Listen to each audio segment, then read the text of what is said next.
அனைவருக்கும் இனிய புத்தாண்டு நல்வாழ்த்துக்கள். இந்த புத்தாண்டு பல கணித அற்புதங்களை கொண்டுள்ளது.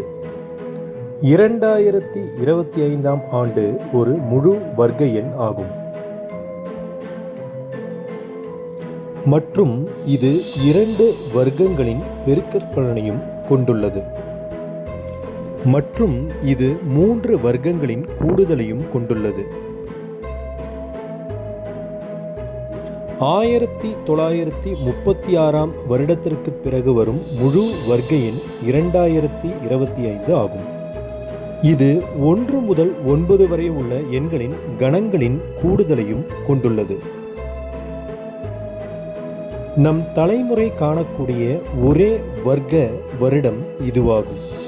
அடுத்த வர்க்க வருடம் 2116ஆம் ஆண்டில்தான் வரும். புத்தாண்டு வாழ்த்துக்கள்.